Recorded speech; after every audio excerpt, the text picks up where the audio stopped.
Hello everyone, this is Attack the Backlog, the podcast where I, Marc, tries to make a dent in their backlog one game at a time.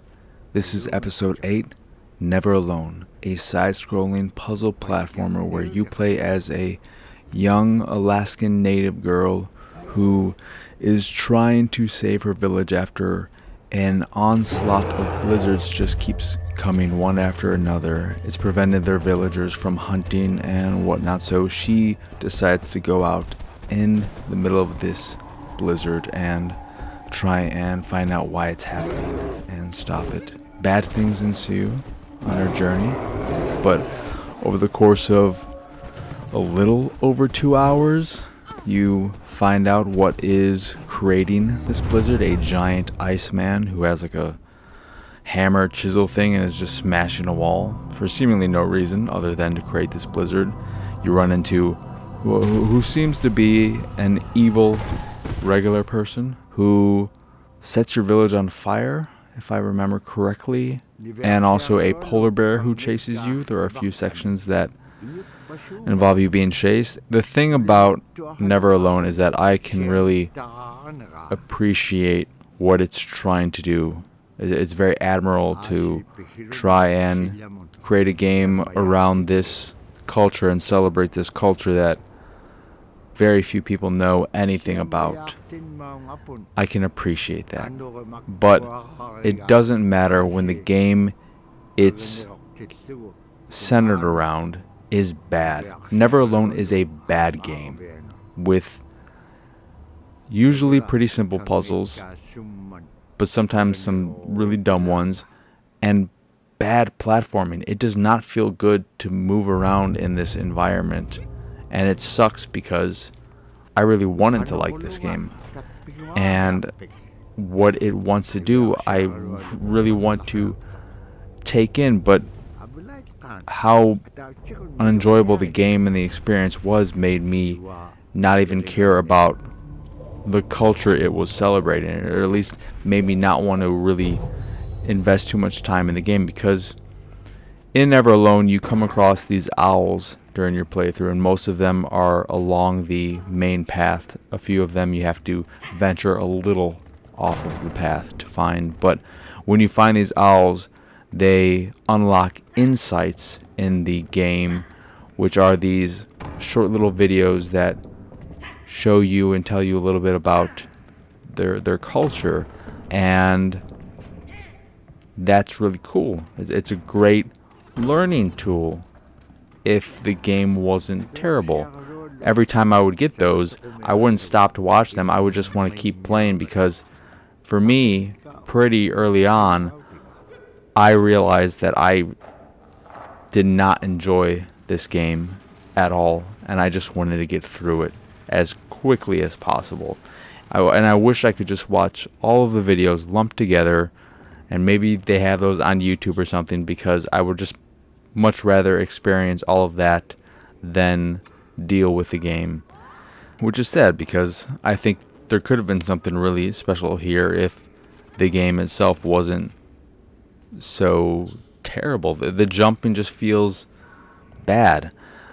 One of the things that really annoys me about it is that when you are jumping from platform to platform, your character, and there are two characters, there's a young girl and this fox who helps you around and eventually gets killed and then turns into a human boy fox spirit thing that can fly around and whatever. And you could switch between the two or play in co-op. When you're playing in single player, one of the annoying things is that the AI controlling the other character will usually tag along, but at random points, for seemingly no reason, it will just stop, and you have to take control and make it progress a little bit. But there never seems to be any rhyme or reason to when that happens or why it happens. It's not like every time you hit this kind of jump or this kind of puzzle, then you have to control both. No, it's just like sometimes it gets stuck in the environment or something, and you have to control it, and that's a little bit annoying. And sometimes the AI will even die, and that's really annoying when you're platforming and you're expecting the AI to follow you and be perfectly fine, but it does something wrong and ends up dying, and you have to restart an area. And The checkpointing is a mixed bag, but I think it leans towards being forgiving. But I just found the platform to be a miserable experience, in that when you're jumping from platform to platform, you have to be looking at the thing, and sometimes your character will back up when I just want them to turn around, so they will actually jump on and grab a ledge.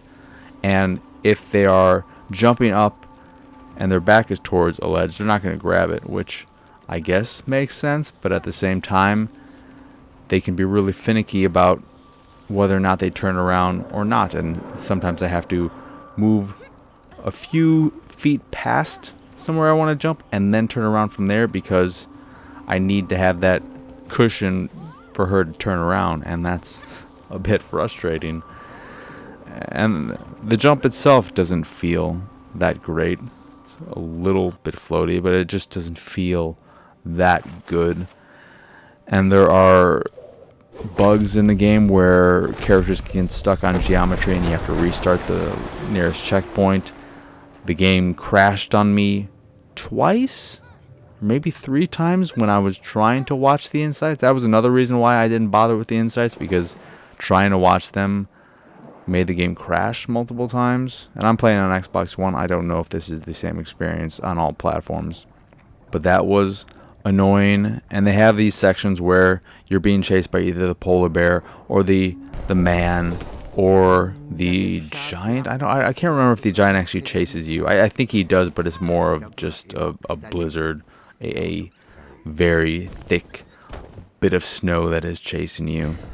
And those sections are never fun, because sometimes the platform just, it wants you to be precise and move quickly, and sometimes something happens where it's just like, oh, well, this is just because this game doesn't work that well. Going back to some of the puzzles, for the most part they're pretty simple, of just moving platforms around. When you turn into the spirit form of the fox, they have the ability to fly around and grab these platforms and manipulate them to move them, whether they're actual just invisible platforms or platforms that are attached to tree branches, so you can manipulate them and move them around so the little girl can grab onto them, which is simple, fine, nothing special.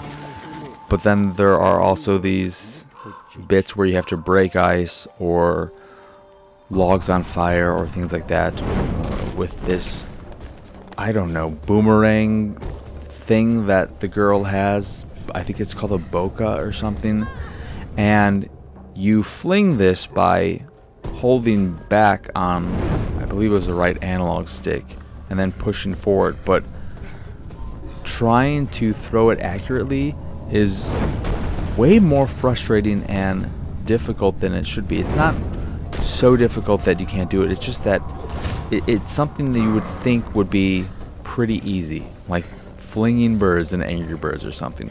But there's this weird way it works that I can't quite put my finger on in terms of describing. But it doesn't feel right. That's the problem with a lot of this game. It just doesn't feel right. And using that never feels right.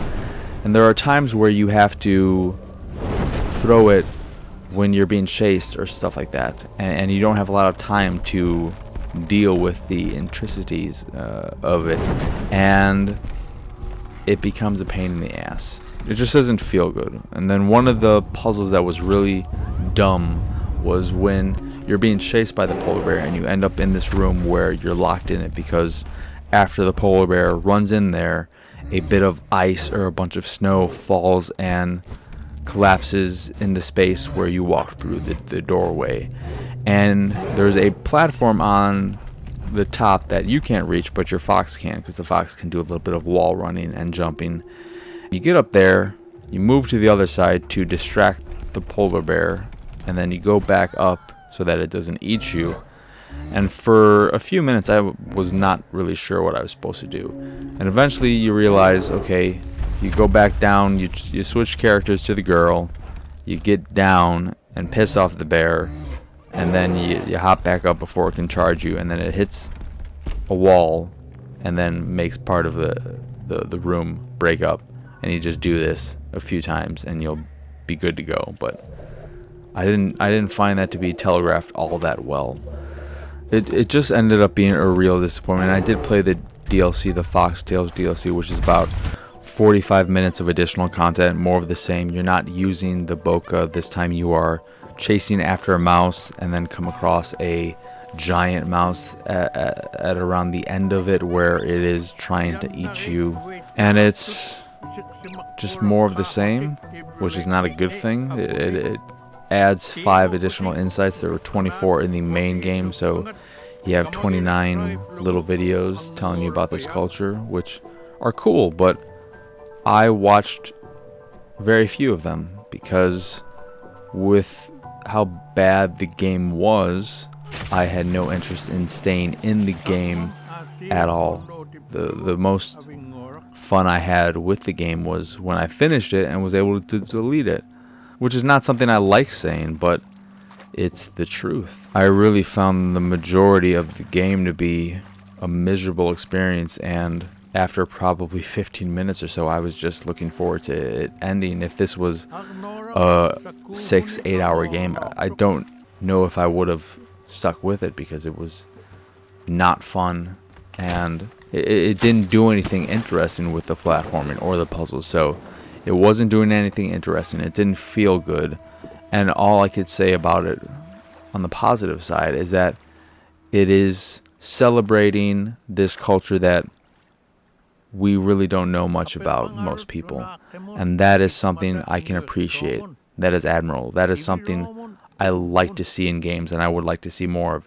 Even though I think this game is a failure as a project, because the game itself, that all this culture and everything is wrapped around, is not good, I still want to see more games try and do stuff like this. I think this is something that, when done right, can be something really special.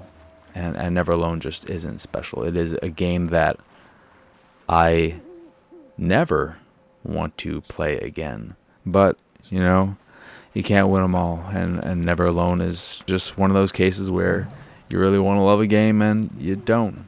And you don't feel good about it, but you can't help it. It's just the way it is. So that will do it for this here episode of Attack the Backlog. Once again, I am your host, Marc. Y'all can find me on Twitter and pretty much everywhere at PX Sausage. The site is, of course, pixelatedsausage.com, where you can find this podcast and the Pixelated Sausage podcast, which are both available on podcast services across the globe like Stitcher Radio, Google Play, Apple Podcasts, and Spotify. And if you'd like to check out the video versions of these shows, you can go over to youtube.com/pixelatedsausage if you're not already doing so, which, as I always say, especially with the show, is highly recommended. The video really adds something to Attack the Backlog, and I hope you check it out that way if you haven't already. And if you'd like to check out some of my art, you can go over to pxsart.com and check it out there. If you see something you like, click the link. It'll take you to where you can purchase a print of the piece you fancy. And if you fancy the site in general and everything we do, please go over to patreon.com/pxs and support us that way. And as always, thank you for watching. I hope you enjoyed it, and have a wonderful, wonderful rest of your day.